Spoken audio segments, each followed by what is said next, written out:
Kegelapan gua. Si Denny buka matanya. Samar-samar kayak ngelihat dari kejauhan. Ada ular yang gedenya tuh sekitar sepaha manusia. Jadi gede banget tuh. Datang dari kegelapan gua mendekati si Denny. Jadi kan angin masuk, berarti anginannya gede banget. Nah, karena angin yang gede, dia melek dong. Dan ketika dia melek, dia ngeliat ada sosok pocong tepat di depan mukanya. Seketika setelah itu, sosok tersebut balik lagi berubah menjadi ular. Dan di situ dia langsung melilit si Denny. Di situ si Denny udah kehabisan napas, udah kayak nggak bisa gerak lah. Hingga dia keinget sama omongannya istrinya, Yerkso. Assalamualaikum warahmatullahi wabarakatuh. Balik lagi sama gue Ferry Irawan. Yang pada kesempatan kali ini, lagi dan lagi gue akan membawakan sebuah cerita yang berbau-bau pesugihan. Serem banget dong tentunya. Cuman sebelum gue mulai ceritanya, kalian bisa like, komen, dan subscribe biar gue semakin semangat bikin kontennya. Dan buat yang udah subscribe, gue doain semoga diperlancar rezekinya dan dimudahkan segala urusan-urusannya. Ya udah, nggak usah lama-lama lagi, kita langsung mulai ceritanya.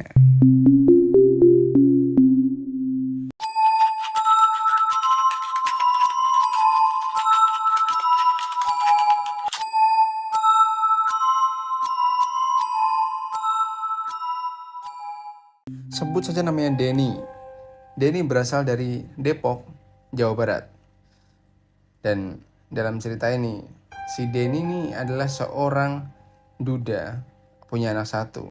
Karena dia udah cukup lama duda, dan belum lama ini dia dekat sama satu cewek nih, yang rencananya mau dia nikahin. Cuman karena cewek ini masih gadis, jadi dia minta sejumlah mahar yang nominalnya cukup gede buat si Denny. Sedangkan pada saat itu si Denny ini nggak punya duit. Jadi si Denny putar otak, dia pengen gimana caranya dapat duit nominal sesuai yang diminta si cewek ini sebagai mahar, gimana pun caranya. Ya cuman kan ceritanya nih, si Denny lagi nggak kerja dan yang nggak punya duit. Akhirnya si Denny memikirkan jalan pintas. Dalam hal ini adalah si Denny nyari pesugihan. Karena hasrat ingin menikahi wanita ini, si Denny ini udah sangat besar banget ya hasratnya. Jadi dia berusaha nyari kesana kesini, nanya ke temennya, nanya ke setiap tetangga-tetangganya, dan intinya dia nyari info tentang pesugihan. Karena sebelum pesugihan yang kali ini, si Denny udah beberapa kali nyoba pesugihan. Yaitu ada yang di Cirebon, ada yang di Tasikmalaya, bahkan ada yang di Yogyakarta. Cuman dari 3 pesugihan yang udah dia lakuin, itu tuh gak berbuah hasil dan gak berhasil. Hingga di suatu hari, si Denny ketemu temennya, kita sebutnya namanya Anton. Jadi si Anton bilang ke si Denny bahwa dia ada satu pesugihan, yaitu pesugihan Nyi Blorong. Nah, cuman yang tahu tentang pesugihan ini tuh bukan si Anton. Cuman ada nih saudaranya si Anton. Nah, karena si Denny udah pengen banget kan, akhirnya dia bilang ke si Anton kalau pengen dipertemukan sama saudaranya yang ngerti. Dan setelah ngobrol-ngobrol, karena untuk ke tempat ini, tempatnya tuh ada di Pantai Pangandaran. Dan lebih tepatnya tuh di Goa Karangnini. Karena jarak Depok dan Pangandaran yang cukup jauh, membutuhkan ongkos dong, belum untuk mahar, sesajen segala macam. Si Denny ini bingung, gitu loh. Cuman si Anton bilang, ntar coba dikomunikasikan dengan saudaranya, barangkali saudaranya bisa minjemin duit gitu loh. Karena emang si Denny ini benar-benar gak punya duit. Nah, singkat cerita, hari demi hari berlalu, dipertemukanlah si Denny dengan saudaranya si Anton. Jadi di sini ceritanya si saudara si Anton ini bersedia buat ya membantulah si Denny dalam hal ini ngasih pinjaman duit. Cuman dengan syarat, yaitu misal pesugihannya berhasil, dia minta bagi hasil sama si Denny. Karena si Denny sadar ya, posisinya tuh dia nggak punya duit, dapat bantuan seperti itu ya dia yain aja lah. Yang penting gimana caranya pesugihan ini jalan dulu lah. Nah, ntar masalah bagi hasil gampang lah. Singkat cerita mereka berdua sepakat nih. Dan hingga di hari ditentukan, saat itu ditentukan hari Kamis malam Jumat dong, yang dimana kita semua tahu ya, Kamis malam Jumat merupakan hari yang identik angker. Singkat cerita mereka berdua nih jalan ke TKP, yaitu ke tempatnya pantai Pangandaran tadi, yang ada Goa Karangdini. Karena perjalanan cukup jauh ya, jadi ya cukup lama lah itu di jalan. Dan ketika nyampe ke tempatnya itu masih sore tuh, masih sekitar jam 3 lah. Di sana mereka nanya-nanya tuh sama warga sekitar kalau mereka pengen ke Goa Karangdini, yang dimana orang sono tuh udah tahu. Misal ada orang luar datang ke goa tersebut, udah pasti tuh tujuannya buat nyari pesugihan. Singkat cerita dipertemukanlah mereka nih sama warga-warga sekitar dengan namanya.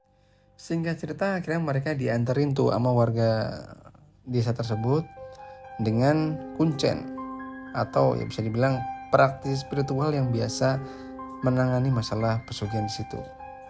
Namanya Ki Rekso. Nah begitu si Denny sama si saudaranya si Antoni datang, nggak banyak cincong, bahkan dia belum ngomong nih, Ki Rekso udah nanya gini, kamu mau pilih yang mana?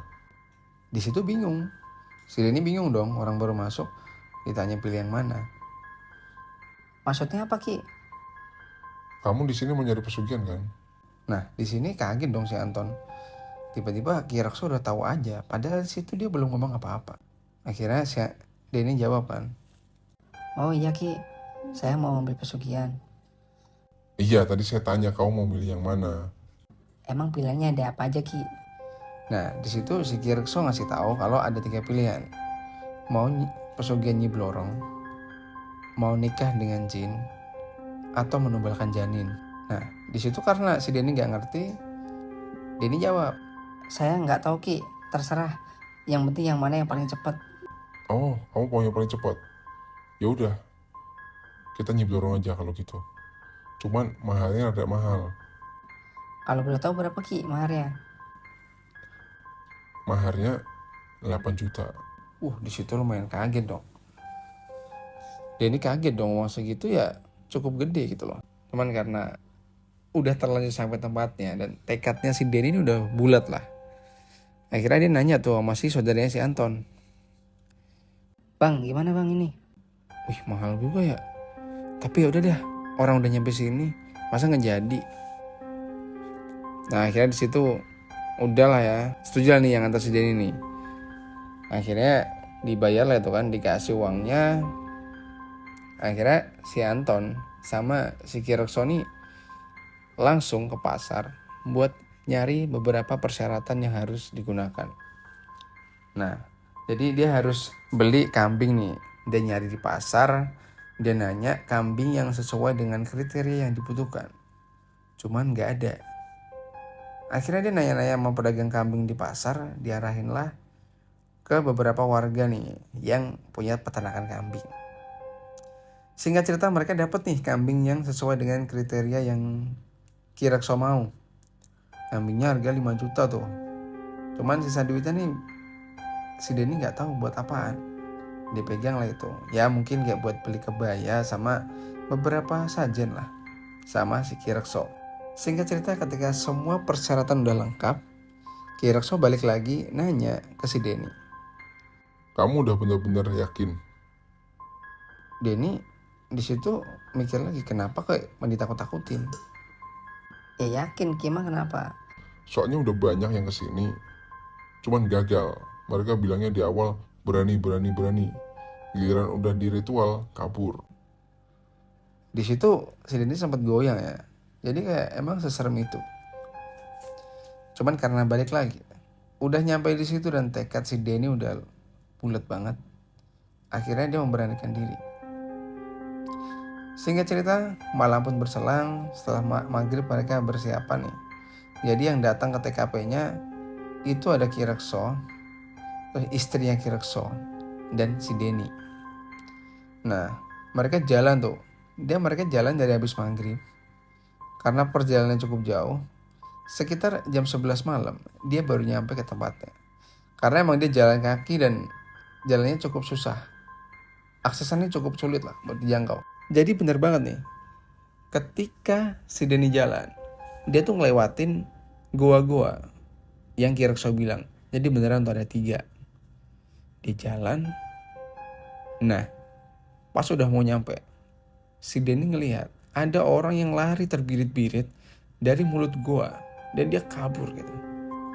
Di situ nanya dong si Denny sama si Kirekso. Ki, itu kan ada orang kabur Ki. Orang itu dari kemarin malam. Dia mau pesugihan yang nikah sama jin. Kalau kayak gitu berarti dia udah gagal. Di situ mentalnya si Denny udah goyang dong. Udah goyang ngeliat ada orang kabur gitu loh. Cuman si Denny memberanikan diri nih. Singkat cerita nyampailah dia di Goa Karangnini.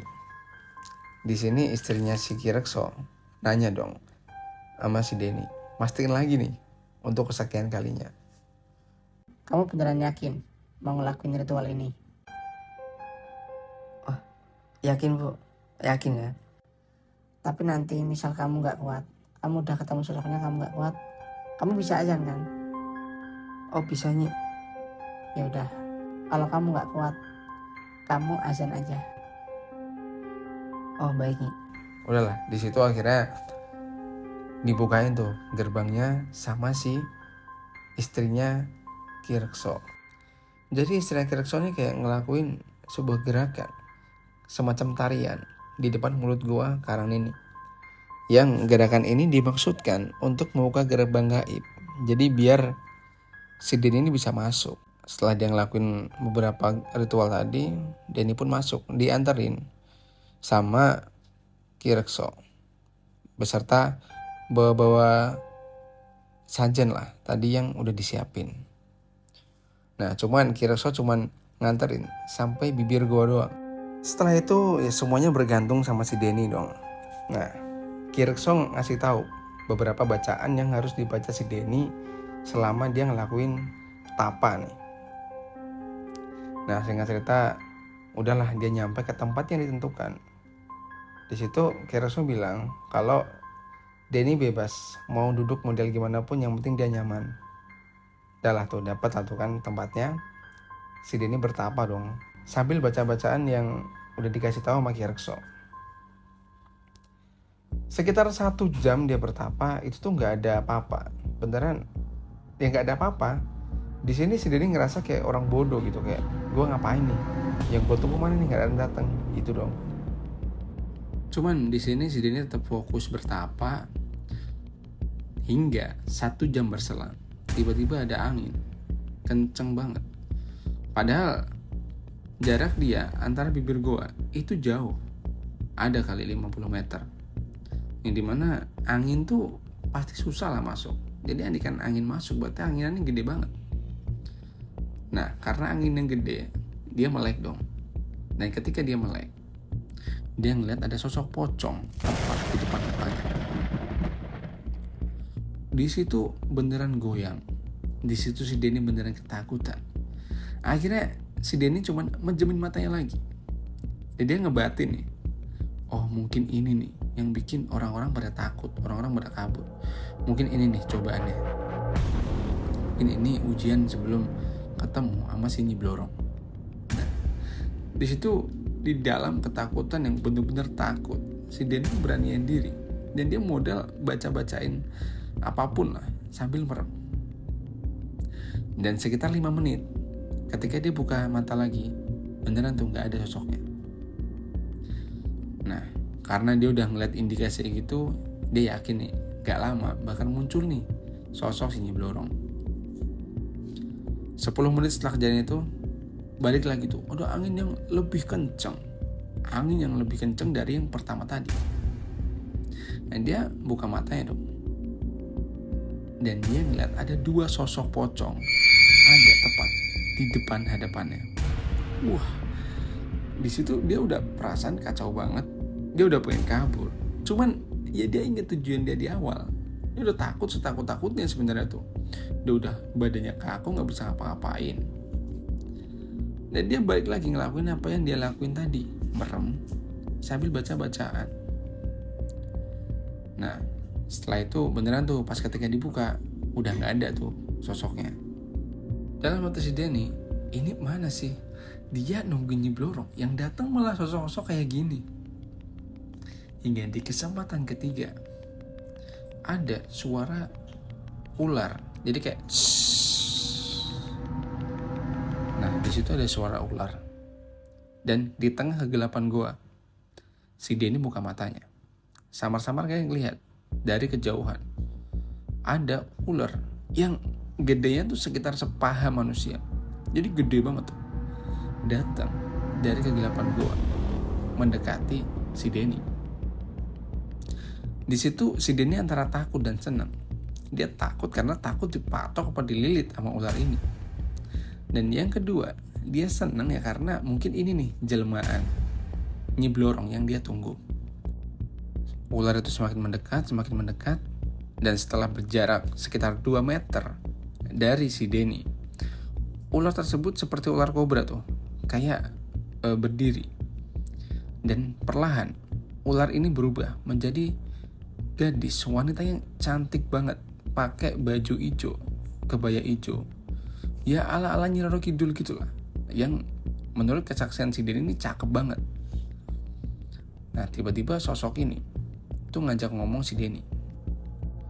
Nah, sosok ini juga ngebawa nih semacam benda yang ketika dipegang Mas Denny, benda tersebut adalah sebuah bongkahan emas yang cukup banyak lah.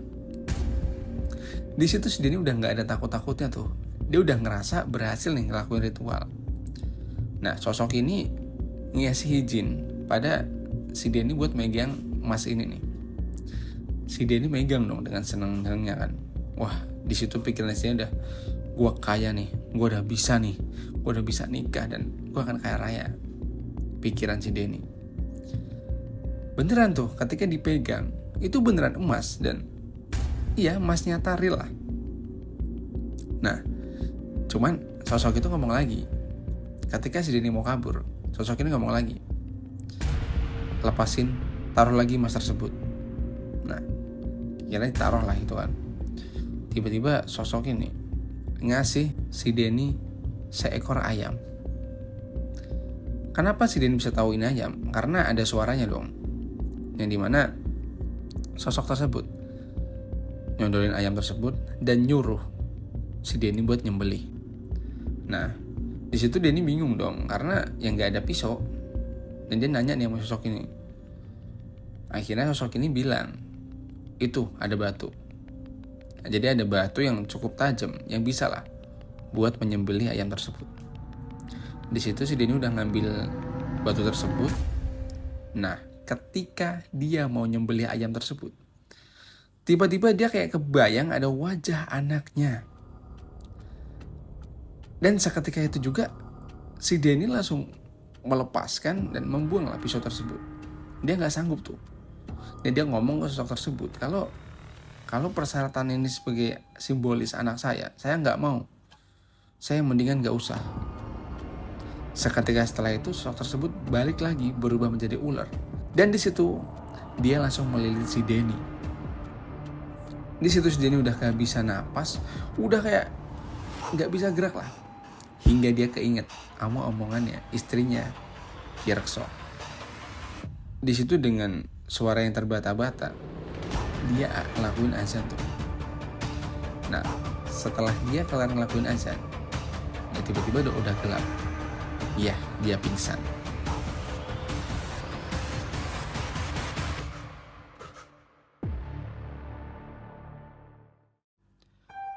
Nah, ketika dia sadar, tiba-tiba dia udah ada nih di rumahnya Ki Rekso. Di situ Ki Rekso ngomong, kamu ngapain?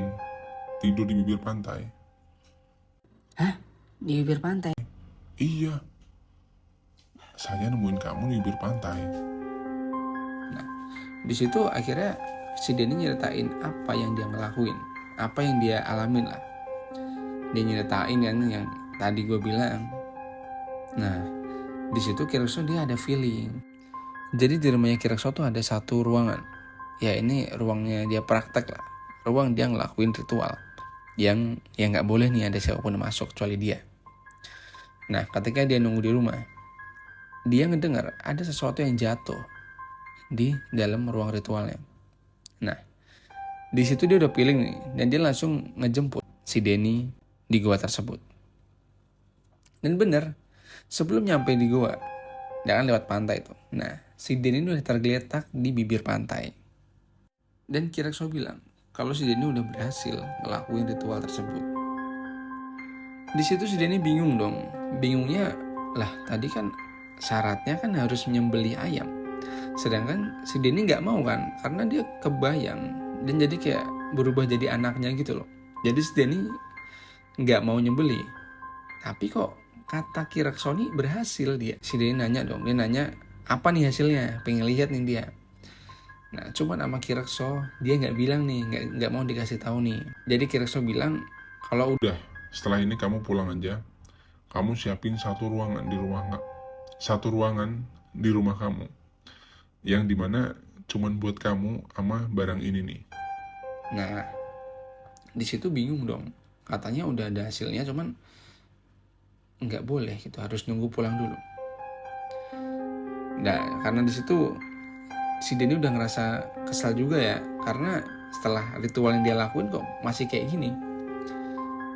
Akhirnya dia berunding sama saudara si Anton tadi. Ini gimana nih? Ya mau gimana gitu. Nah, akhirnya mereka balik lah itu kan. Nah, sebelum balik, Kirekso ngomong sama ini orang. Kirekso ngomong sama si Denny nih. Dia ngomong kayak gini. Nanti kalau kamu mau sesuatu yang kamu mau ini, kamu datang lagi ke sini, tapi sendirian. Nah, cuman di situ karena Denny udah kesel ya, dia nggak menghiraukan omongnya Kirekso. Dan dia balik tuh. Dan akhirnya bener dong, si Denny balik dengan tangan hampa.